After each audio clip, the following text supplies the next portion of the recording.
আসসালামু আলাইকুম। আপডেট খবর প্রবাসের পক্ষ থেকে আপনাদের সকলকে জানাই আন্তরিক অভিনন্দন ও শুভেচ্ছা। এই ভিডিওটির মাধ্যমে জানিয়ে দেব কুয়েত প্রবাসীদের জন্য অত্যন্ত গুরুত্বপূর্ণ কয়েকটি আপডেট সহ আজকে কুয়েতের সর্বশেষ কারেন্সি ও গোল্ড প্রাইস সম্পর্কে। তাই বিস্তারিত জানতে সম্পূর্ণ ভিডিওটি না টেনে দেখার অনুরোধ করছি। শুরুতেই জানিয়ে দিচ্ছি কুয়েতের ফ্লাইট সম্পর্কিত একটি আপডেট। কুয়েতের ফ্লাইট সম্পর্কে কুয়েত এয়ার এভিয়েশনের deputy general Abdullah Al Razi জানিয়েছেন যে এই নতুন বছরের ছুটিতে প্রায় 1,50,000 যাত্রী কুয়েত আন্তর্জাতিক বিমানবন্দর দিয়ে যাওয়া আসা করছেন। এই ছুটির সময় পরিকল্পিত ফ্লাইটের সংখ্যা ছিল 1,159টি।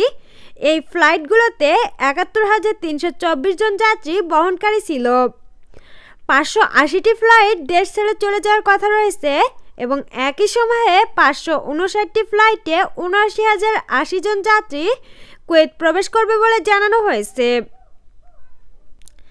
এবারে জানিয়ে দিচ্ছি আকামা ট্রান্সফার সম্পর্কিত একটি আপডেট। কুয়েতের ভিসা আর্টিকেল 20 অর্থাৎ 20 নম্বর খাদেম ভিসাধারীদের আকামা ট্রান্সফার চালু রয়েছে কি না। 20 নম্বর খাদেম ভিসাধারীদের আকামা ট্রান্সফার বা হাউল এখনও বন্ধ রয়েছে। তবে শন ভিসা আকুদ হুকুমে যারা রয়েছে তারা শন ভিসায় আহালি হতে পারবে। এবারে জানিয়ে দিচ্ছি বায়োমেট্রিক ফিঙ্গারপ্রিন্ট সম্পর্কিত কয়েকটি আপডেট। অনেকেই কমেন্ট করেছেন বায়োমেট্রিক ফিঙ্গারপ্রিন্ট সম্পন্ন করতে পারেননি, কুয়েতের বাইরে অবস্থান করছেন, তারা কুয়েত প্রবেশে কোনো সমস্যা হবে কিনা।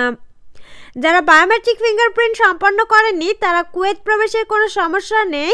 কুয়েতে প্রবেশের পর ব্যক্তিগত তদন্ত বিভাগে বায়োমেট্রিক ফিঙ্গারপ্রিন্ট সম্পন্ন করতে হবে।